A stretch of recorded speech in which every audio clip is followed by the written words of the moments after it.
ನಮಸ್ಕಾರ ವೀಕ್ಷಕರೇ, ಆರ್ ನ್ಯೂಸ್ಗೆ ಸ್ವಾಗತ. ನಾನು ಪರ್ವೇಜ್. ಇಂದಿರಾ ಕ್ಯಾಂಟೀನ್ ಉದ್ಘಾಟನೆ ಮತ್ತು ವಿವಿಧ ಅಭಿವೃದ್ಧಿ ಕಾಮಗಾರಿಗೆ ಚಾಲನೆ ನೀಡಿದ ಶಾಸಕ ಅಶೋಕ್ ಪಟ್ಟಣ್. ಹೌದು, ಬೆಳಗಾವಿ ಜಿಲ್ಲೆ ರಾಮದುರ್ಗ ಪಟ್ಟಣದ ಎಪಿಎಂಸಿ ಆವರಣದಲ್ಲಿ ನಿರ್ಮಾಣಗೊಂಡ ಇಂದಿರಾ ಕ್ಯಾಂಟೀನ್ ರಾಮದುರ್ಗ ಶಾಸಕ ಅಶೋಕ್ ಪಟ್ಟಣ್ ಅವರು ಉದ್ಘಾಟಿಸಿದರು.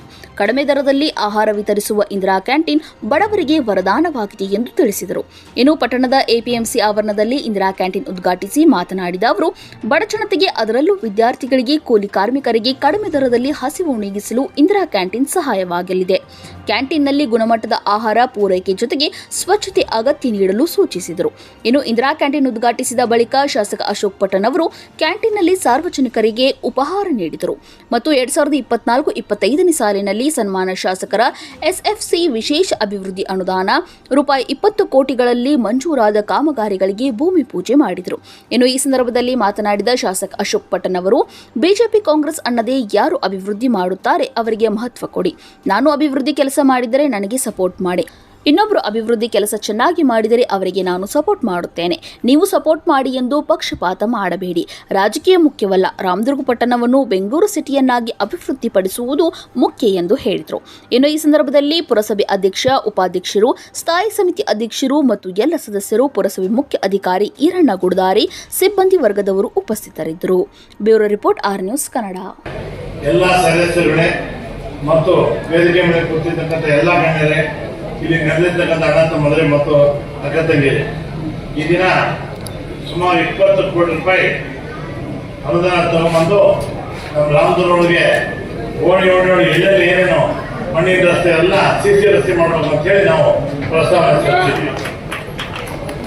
ನಾವು ಮೊದಲು ನಾನು ಪುರಸಭೆ ಅಧಿಕಾರ ಕೇಳಿದೆ, ಒಂದು 10 ಕೋಟಿ ಮಾತ್ರ ಕೊಟ್ಟಿದ್ರು. ನನಗೆ ಸಡನ್ ಸಿಎಂ ನಿಮ್ಮೆಲ್ಲ ಕೊಡ್ಲಿಲ್ಲ ಅಂತ ಅವರೇ ಕೇಳಿದ್ರು.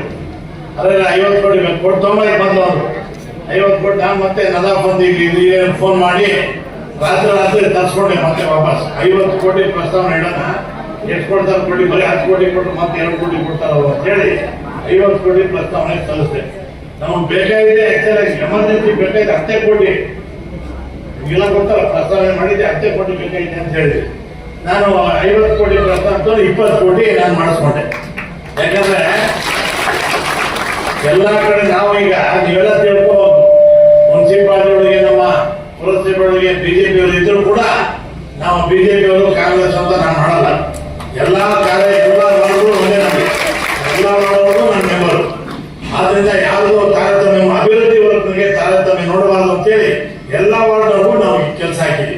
ಯಾಕೆ ಅಲ್ಲಿ ಕಡೆ ಕೂಡ ಅಲ್ಲಿ ಅವರು ಬಹಳ ಪ್ರಾಬ್ಲಮ್ ಇರ್ತಾರೆ. ಎಲ್ಲಾನು ನಮ್ಮ ಸರ್ಕಾರ ಇದ್ರು ಕೂಡ ಬಿಜೆಪಿ ಮೆಂಬರ್ಸ್ ಹೇಳಿದ್ರು, ಅವರು ಕೂಡ ನಾನು ಅವ್ರ ವಾರ್ಡ್ ಕೂಡ ಹಾಕಿದೆ. ಏನಪ್ಪ ಹಾಕಿದ್ರೆ ಅಧ್ಯಕ್ಷ ಉಪಾಧ್ಯಕ್ಷ ಹಾಕಿದೀವ, ಸುಮ್ಮನೆ ಕೂತಿ ಮಾತಾಡ. ಆದ್ರಿಂದ ನೋಡಮ್ಮ, ನಿಮ್ ಸರ್ಕಾರದಾಗ ನಮ್ಮ 3 ನಾಮ ಇಟ್ಟಿದ್ರಿ, ನಾವು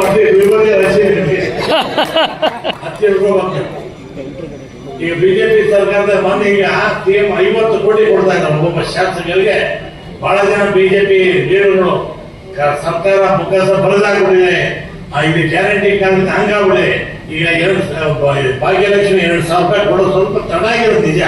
ಹೊಟ್ಟೆ ಕೊಟ್ಟು ಇವತ್ತು ನಾಳೆ ಮೊದಲೇ ಸರಿ ಬಡ್ಡಿ ಸೇರಿಸ್ಕೊಟ್ಟಂಗೆ 6,000 ಕೊಡ್ತೀವಿ. ಸ್ವಲ್ಪ ಏನೇನೋ ಪ್ರಾಬ್ಲಮ್ ಇರ್ತವೆ, ಅದು ಅರ್ಥ ಮಾಡೋದು. ಅದನ್ನ ದೊಡ್ಡ ರಾಜಕೀಯ ಮಾಡಕ್ ಹೋಗೋದು. ಯಾರು ಒಳ್ಳೆ ಕೆಲಸ ಮಾಡ್ತಾರೋ ಬಿಜೆಪಿ ಕಾಂಗ್ರೆಸ್ ಅಂದೇ ಸಪೋರ್ಟ್ ಮಾಡ್ಬೇಕು. ನಾವು ಕಾಂಗ್ರೆಸ್ ಪಕ್ಷ ಗೆದ್ದಿರ್ಬೋದು, ಅದ್ರ ಕೆಲಸ ಚಲೋ ಮಾಡ್ತಾರೆ ಅಂತ ಹೇಳಿ ನೀವು ಕೂಡ ನಮ್ಗೆಲ್ಲ ಸಹಾಯ ಮಾಡಿದ್ರೆ ರಾಮದುರ್ಗನ ಅಭಿವೃದ್ಧಿ ಮಾಡ್ಬೋದು. ಇಲ್ಲಾಂದ್ರೆ ಬರೀ ನಾವು ರಾಜಕೀಯ ಮಾಡ್ಕೊಂಡು ಅಭಿವೃದ್ಧಿ ಆಗದೆ.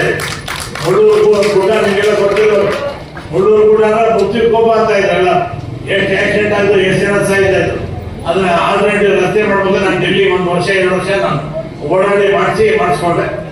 ಆಮೇಲೆ ಶಿವನ ಮೂರ್ತಿ ಮಾಡಿಸಿದೆ, ಅರಣ್ಯ ಇಲಾಖೆಯಿಂದ ಪರ್ಮಿಷನ್ ತಗೊಂಡು ಬೇಕಾದ್ರೆ ಬಳೆ ಅಂಗಡಿಗಳನ್ನ ಮಾಡಿಸಿದ್ವಿ, ಬೇಕಾದಷ್ಟು ಕೆಲಸ ಮಾಡಿ. ಆಮೇಲೆ ನಿಮಗೆಲ್ಲ ರಾಮದುರ್ಗ ಏನೋ ವಾರ್ಡ್ ಎಲ್ಲರೂ ಕುಡಿಯಲು 24/7 ಮೊದಲು ಒಂದು ಟ್ಯಾಂಕರ್ ಹೋದ್ರೆ ಕೆಲಸ ಮಾಡ್ತಾ ಇದ್ರು.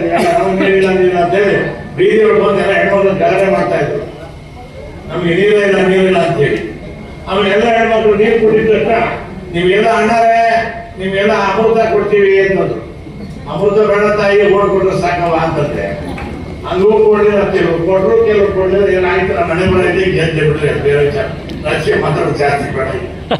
ಆದ್ರಿಂದ ಯಾರು ಅಭಿವೃದ್ಧಿ ಮಾಡ್ತಾರೆ, ಯಾವುದೇ ಪಕ್ಷದ ಅಭ್ಯರ್ಥಿ ಆದ್ರೂ ಕೂಡ ಅವ್ರಿಗೆ ನೀವೆಲ್ಲ ಸಪೋರ್ಟ್ ಮಾಡುವಂತ ಆ ರೀತಿ ನಾವು ಕಳಕಳಿ ಮನವಿ.